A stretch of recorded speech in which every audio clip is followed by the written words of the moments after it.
예, 오늘은 요한복음 67번째 시간입니다. 67번째 요한복음 19장 14절에서 20절 말씀을 우리가 공부할 텐데요. 오늘의 제목은 너희의 왕을 보라입니다. 너희의 왕을 보라. 빌라도가 예수님을 향해서 유대인들에게 너희의 왕이라고 하죠. 너희의 왕을 보라. 자, 말씀 보겠습니다. 14절에서 15절 말씀을 먼저 읽겠습니다. 그리고 그때는 6월절에 속한 예배일이요 제6시경이었더라. 이어서 그가 유대인들에게 말하기를 너의 왕을 보라 하니라. 그러나 그들은 소리 질렀더라. 그를 없애버리소서. 그를 없애버리소서. 그를 십자가에 못 박으소서. 빌라도가 그들에게 말하기를 내가 너희의 왕을 십자가에 못 박으랴 하니라. 수석 제사장들이 대답하기를 카이사르 외에는 우리에게 어떤 왕도 없나이다 하였더라. 자, 여기 말씀 보시면 이제 6월절 에 속한 예배일이라고 하고 또 그때가 제6시경이었다고 기록하고 있습니다.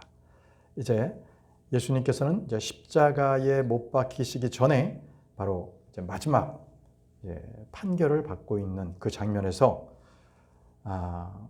빌라도에는 백성들이 십자가에 못 박으라고 그를 못 박으라고 했었을 때 빌라도는 내가 너희 왕을 십자가에 못 박아야 되겠느냐라고 또 질문을 하니까 이 수석 제사장들이 말합니다. 카이사르 외에는 우리에게 어떤 왕도 없다고 합니다. 자, 유대인에게 카이사르가 왕이다. 이것을 지금 종교 지도자들이 서슴지 않고 지금 얘기하고 있거든요. 이방인이 우리의 왕이라는 거예요. 자, 여러분, 여기 먼저 주님께서 십자가에 못 박혀 죽으신다는 것, 이것은 참으로 상당히 그 당시로서는 이해할 수가 없는 그러한 말씀이셨습니다. 왜냐하면 율법으로 보면 그들은 율법으로 보게 되면 죄인들은 돌에 맞아 죽게 돼 있지 로마의 어떤 목을 베는 거라든지 그렇게 십자가 형태로 죽인다든지 이런 것은 율법 시대는 맞지가 않는 거였습니다. 그런데 주님께서 이전부터 나는 들려야 된다라고 말씀합니다. 위로 들려야 한다. 이 말에 그 말씀을 들은 무리들은 상당히 의문점을 가졌죠. 그게 무슨 소린가? 죽는다는 것은 알겠는데 왜 들려서 죽지? 왜 나무에 매달려서 죽는다는 것이지? 이렇게 이해를 못했습니다. 요한복음 12장 32절에 보면 그리고 내가 땅에서 위로 들리면 나는 모든 사람들을 나에게로 이끌겠노라라고 말씀하셨습니다. 주님께서는 이미 자신의 죽음이 어떻게 죽어야 할지를 예언을 하고 계시는 것입니다. 바로 그 다음 절에 보면요. 요한복음 12장 33절에 그분께서 이렇게 말씀하신 것은 자신이 어떤 죽음으로 죽어야 하는지 알려주신 것이라. 예수님께서 들려서 죽는다는 것, 이것을 무리들에게 알려주신 겁니다. 그렇기 때문에 십자가의 죽음은 그냥 이루어진 것이 아니라 정확한 예언이었고 표적이었습니다. 주님께서는 모든 그 생애에 하신 일들이 다 표적으로 남는데 그 중에서 가장 중요한 것, 그것은 십자가의 죽음과 부활입니다. 이 모든 것들이 표적으로 우리에게 나타나는 것은 하나님의 말씀의 그 의미가 바로 계시가 되었는데 그게 바로 나타나는 사건을 표적이라고 합니다. 그래서 십자가는 성경에 기록된 대로 나무에 달린 자 또는 모세가 뱀을 든 그 광야의 놋뱀 사건, 이런 것들이 그대로 다 십자가의 표적으로 내포되어 있는 것입니다. 그렇다면 유대인들은 이미 들려야 된다는 것에 대해서 그들은 감을 잡았죠. 나무에 달려 십자가에 죽으신다는 것이구나.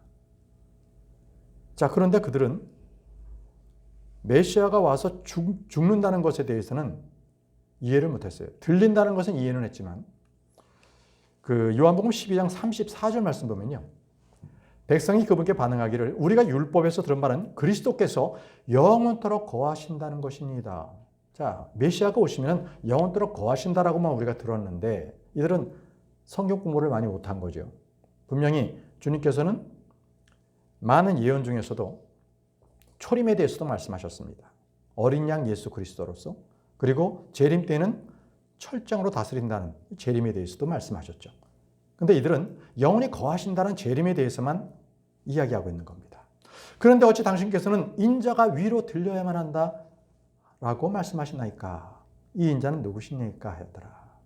자, 바로 위로 들려야만 한다. 이것이 바로 십자가의 형틀에서 죽는다는 말씀입니다. 십자가의 형틀에서. 다시 우리가 본문 말씀으로 돌아가게 되면 요한복음 19장 15절입니다. 내가 너희 왕을 십자가에 못 박으랴라고 빌라도가 백성들에게 말을 합니다.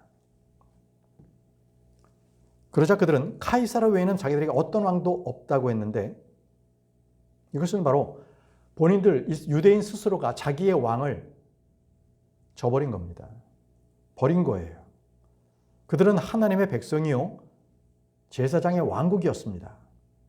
자, 출애굽기 19장 5절에서 6절 말씀 보시면요, 주님께서 바로 모세를 통해서 이렇게 말씀하십니다. 그러므로 이제 만일 너희가 진정 나의 음성에 순종하고 나의 언약을 지킨다면 그때 너희는 나에게 모든 백성들보다 뛰어난 독특한 보물이 되리라. 이는 온 땅이 내 것이기 때문이라. 그리고 너희는 나에게 제사장들의 왕국과 거룩한 민족이 되리라. 이것들이 내가 이스라엘 자녀들에게 전할 말들이라. 이렇게 말씀하셨습니다. 너희는 나의 제사장들의 왕국과 거룩한 민족이라는 것이죠. 그런데 바로 그러한 거룩한 민족이 바로 하나님을 저버린 겁니다.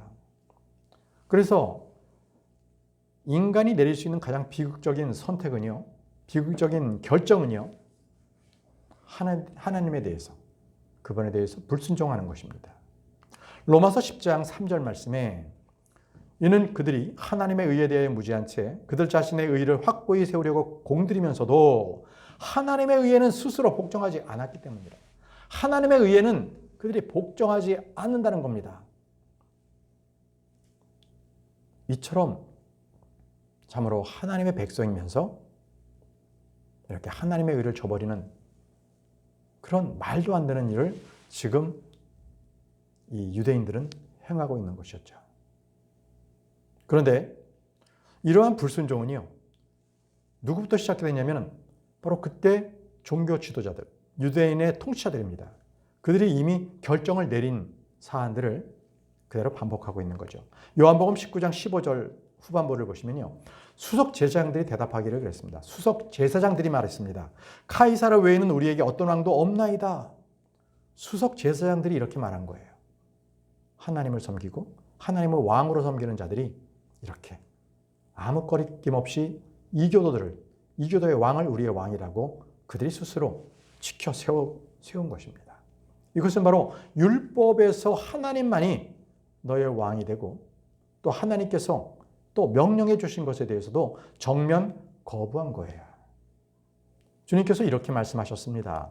신명기 17장 14절에서 15절 말씀 보시면 바로 이제 하나님께서 이 백성이 아주 불순종해서 다른 민족들처럼 왕을 세워달라고 한다면 그때 너희는 너희 형제들 중에서 왕을 세워라. 그러나 결코 이교도들, 이 민족 가운데 절대 너희 왕을 세울 수 없다라고 못 박아 놓으셨거든요. 자, 신명기 17장 14절에서 15절 내가 주 너희 하나님께서 너에게 주시는 지역으로 와서 그것을 차지하고 그 안에서 거하며 말하기를 내 주위에 있는 모든 민족들과 같이 바로 가나안 민족들 같이 나도 나를 다스릴 왕을 세우겠노라 할 때면 너는 기필고 주 너희 하나님께서 택하실 자만을 너를 통솔하는 왕으로 세울지니라. 너는 너희 형제들 중 한 명을 너를 다스리는 왕으로 세울지니 너는 너희 형제가 아닌 타국인을 너를 다스리도록 세우지 말지니라. 타국인은 결코 너의 왕으로 세우지 말라고 주님께서 말씀하셨습니다. 애초에 사람을 왕으로 세우는 것 자체도 주님께서 원치 않으신 그러한 뜻입니다.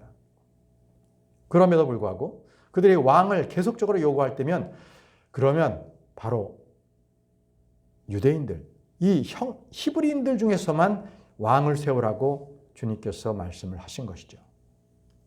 자, 사무엘도요. 백성들이 원하자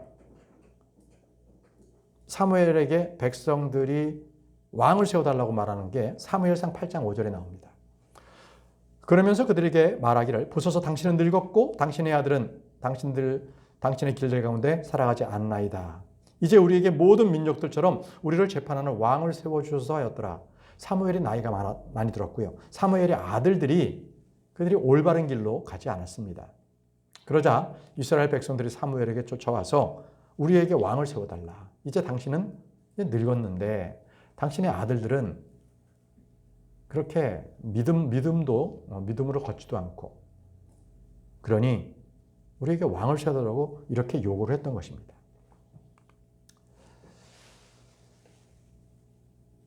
우리 주님께서는요, 율법에 분명히 타국인들을 너를 다스리도록 세우지 말라고 주님께서 분명히 말씀하셨어요. 그런데 지금 종교 지도자들은 어떻게 말합니까? 로마의 황제 카이사르 외에는 우리에게 어떤 왕도 없다고 그들은 공언하고 있는 겁니다. 자, 이 수제사장들의 그 말에 백성들이 한마디 더 더했죠. 마태복음 27장 25절에 보면요. 그때 모든 백성이 대답하여 말하기를 그의 피가 우리 위에 있기를 바라며 또한 우리의 자녀들 위에 있기를 바라나이다 하였더라. 자, 카이사르가 우리의 왕이다라고 하면서 도리어 예수 그리스도 왕으로 오신 예수 그리스도의 그 피가 우리 위에 있기를 바란다. 저주가 있더라도 우리가 받겠다. 또 우리 자녀들에게도 그대로 이어지기를 바란다라고 그들은 맹세를 하고 있는 겁니다. 자, 다음 말씀 돌아가겠습니다. 본문 말씀입니다. 요한복음 19장 16절입니다. 그러므로 그때 그가 그들에게 그분을 십자가에 못 박히도록 넘겨주었더라. 그리하여 그들이 예수님을 데려다가 그분을 끌고 갔더라. 자, 그러므로 그때라는 것은 빌라도가 딱 보니까 이 상황이 이제 폭동이 일어날 조짐이 보이는 거예요.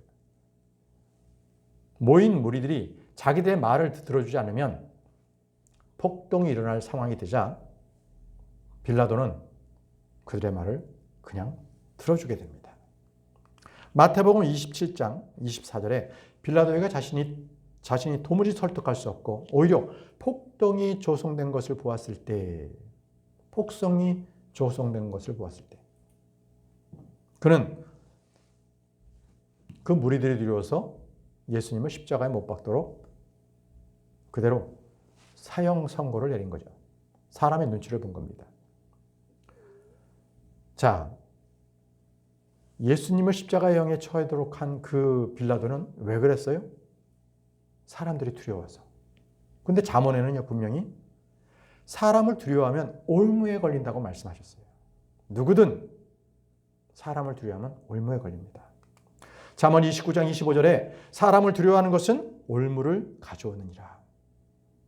그래서 여러분, 결코 사람을 두려워하지 마세요.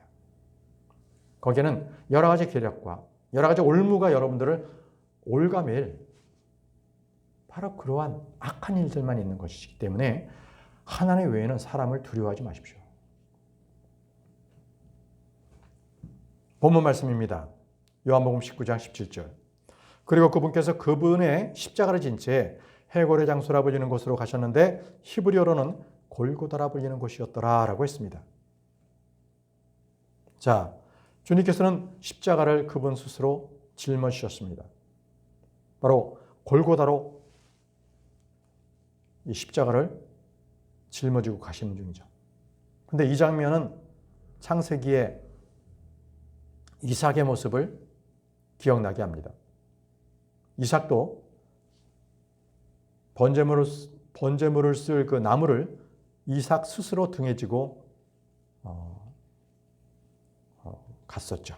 창세기 22장 6절 말씀에 그런 다음에 아브라함은 번제물을 사용할 장작을 취하여 그것을 자기 아들 이삭 위에 지었더라.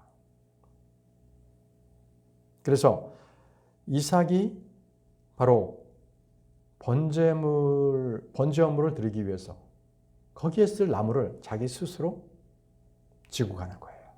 이것은 바로 예수 그리스도의 모습을 예표하고 있는 것입니다. 자, 그런데 다른 복음서에 보게 되면 주님께서 홀로 골고다까지 이 십자가를 지신 것은 아니었다는 겁니다.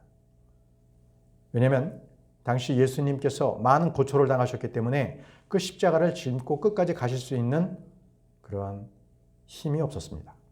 그래서 병사들은요, 시골에서 올라온 키레네 사람 시몬을 잡아다가 십자가를 지게 했죠.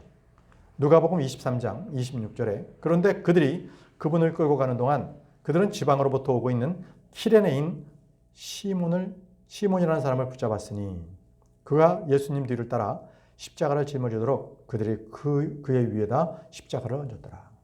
자, 지방에서 올라온 그 키레네 사람 시몬은요, 갑자기 예수님의 십자가를 자기가 짊어지게 된 거예요.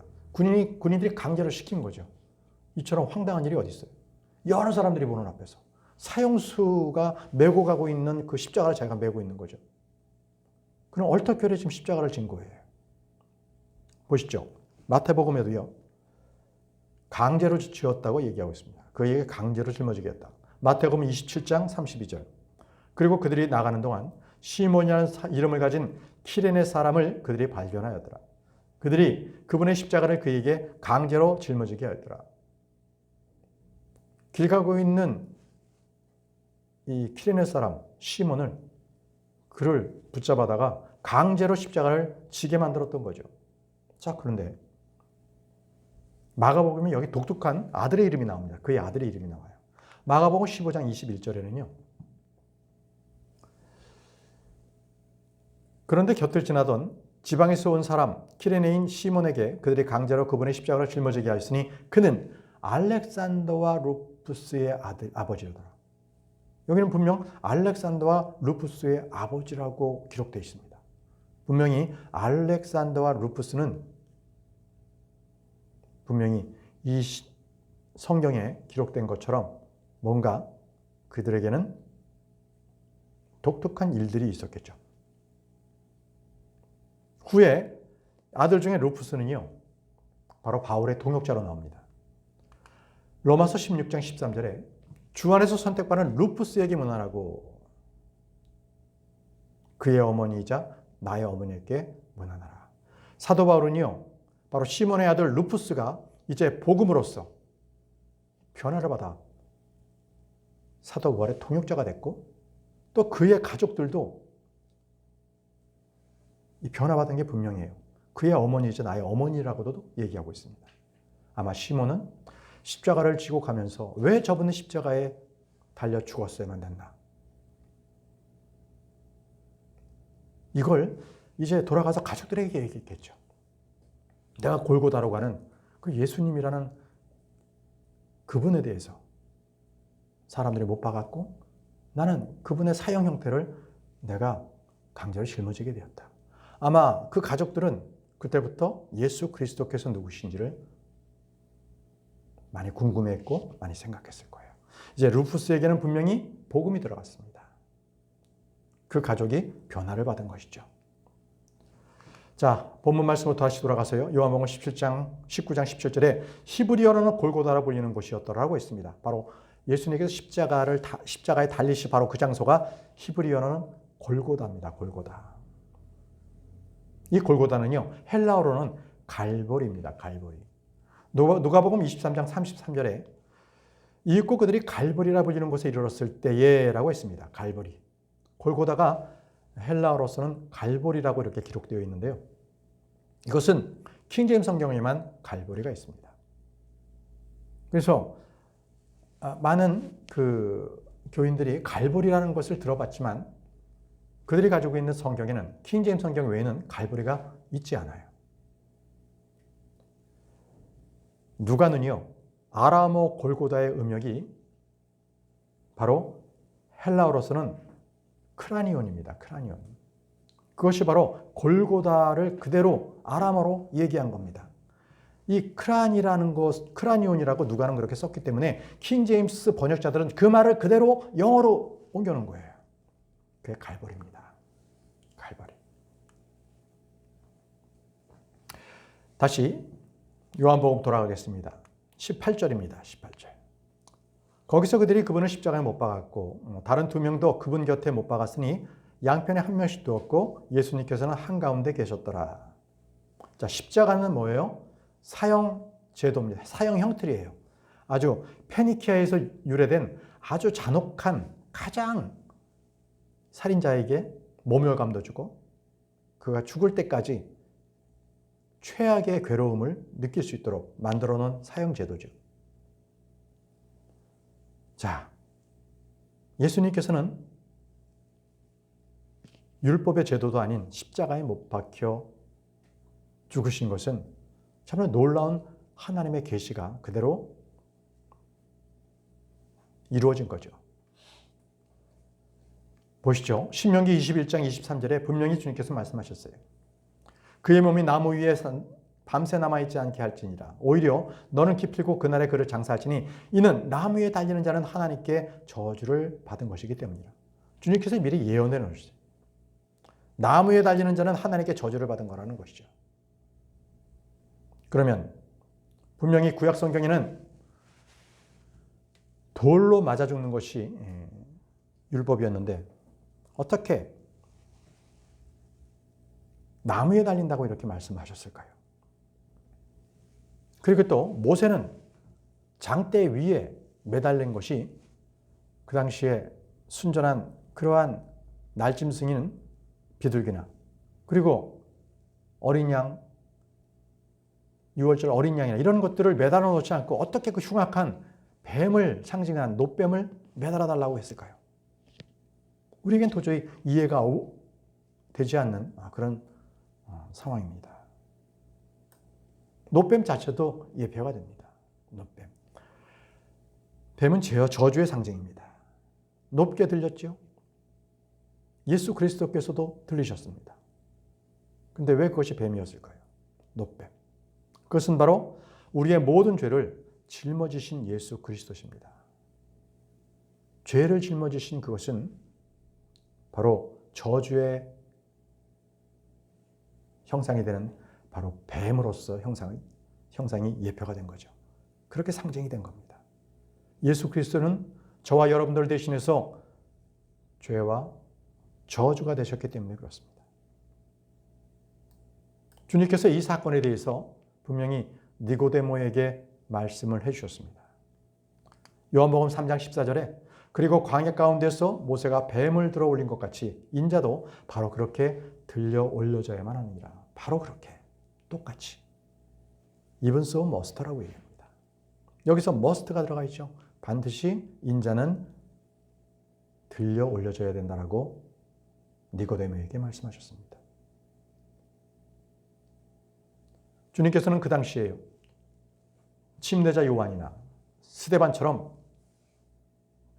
칼로 목베임을 당하거나 돌로 순교를 당하는 죽음이 아니시고 분명 저주의 죽음, 십자가의 죽음을 예언하셨습니다.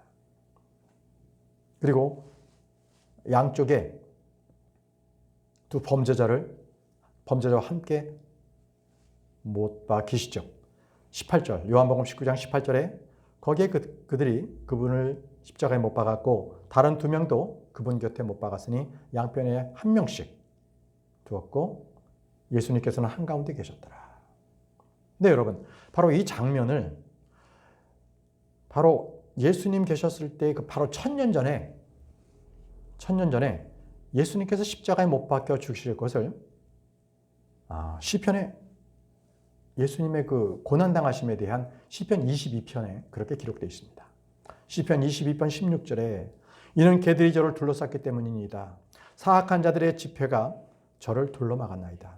그들은 저의 두 손과 저희 두 발을 찔렀나이다. 저희 두 손과 저희 발을 찔렀다 그랬죠. 못을 박았다는 것이죠.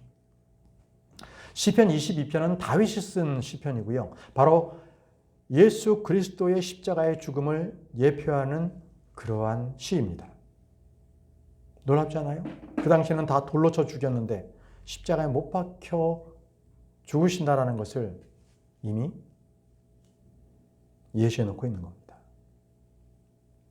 주님께서 나무로 된 그 십자가에 달리심으로써 그것은 율법의 저주에서 우리를 구속하신다는 그 의미가 있습니다.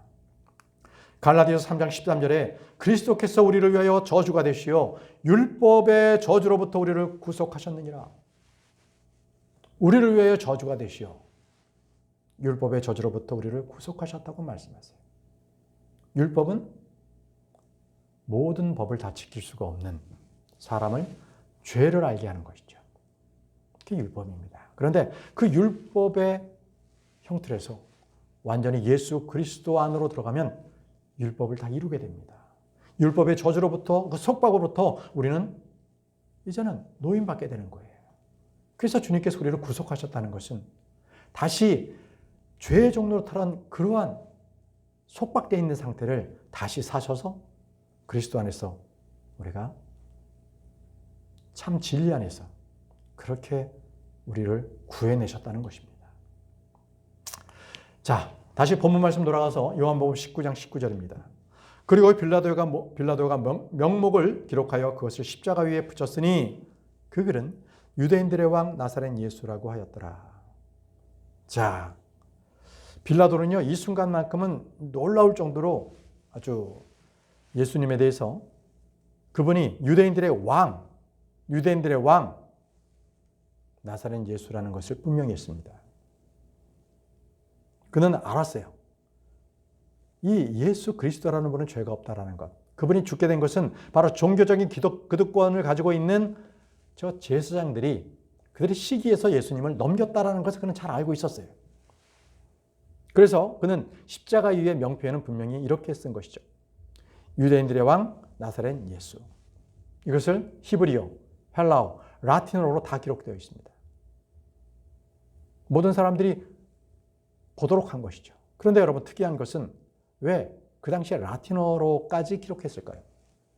이것은 빌라도가 재판관이었기 때문에 재판관의 공적인 모든 표현은 라틴어로서 그것이 공표가 됩니다. 여기에 라틴어로서 유대인들의 왕 나사렛 예수라고 쓴 것은 바로 로마 총독으로서 중앙정부를 대표해서 공식적인 선포였던 겁니다. 그분은 유대인들의 왕이었다. 유대인들의 왕이다. 이렇게 선포가 한 것이죠. 자, 20절 말씀입니다. 그때 이 명목을 유대인들 중 많은 이들이 읽었더라. 이는 예수님께서 못 박힌 장소가 도성에서 가까웠기 때문이라. 그리고 이것은 히브리어와 헬라와 라틴어로 기록되었더라. 여기서 보시면 예수님께서 못 박히신 장소가 도성에서 가까웠다고 말씀하십니다. 못 박힌 장소는 도성 안이 아니었습니다. 도성 밖이었습니다. 보통 도성 밖에서는 도성 안에 있는 성전에서 거기에서 그 피를 흘린 그러한 동물의 가죽이나 이 동물의 시체들을 태우는 장소입니다. 네, 불결한 것들에 대해서 다 날려버리는 것, 죄를 만들어버리는 것, 바로 그것이 도성 밖이었습니다. 바로 그 바깥에서 주님께서는 십자가를 달리신 거죠. 우리의 모든 더러운 죄들을 주님께서는 바로 도성 밖에서 똑같이 치르고 계셨던 것입니다. 히브리서 13장 12절에서 13절 말씀 보시면 이런 이유로 예수님께서도 친히 자기 자신의 피로 백성을 성결하게 구별하시고자 성문 밖에서 순환을 겪으셨느니라. 성문 밖에서 십자가에 달려 죽으셨느니라. 그러므로 우리가 그분의 치욕을 짊어진 채 진영 밖에 계신 그분께로 나아가자. 진영 밖에 계신 그분께로 나아가자. 우리 주님께서는 자신의 피로 자신의 백성들을 구별하시고자 성문 밖에서 십자가를 지시고 죽으셨습니다. 그리고 부활하셨습니다. 우리의 모든 죄와 더러움은 바로 성문 밖에서 바로 그 장소 십자가에서 갈보리 십자가에서 처리하신 것입니다.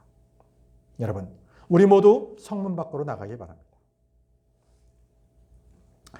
예수님의 십자가는 바로 나를 위한 십자가였습니다. 주님의 십자가는 우리의 모든 죄들을 깨끗하게 씻어주십니다.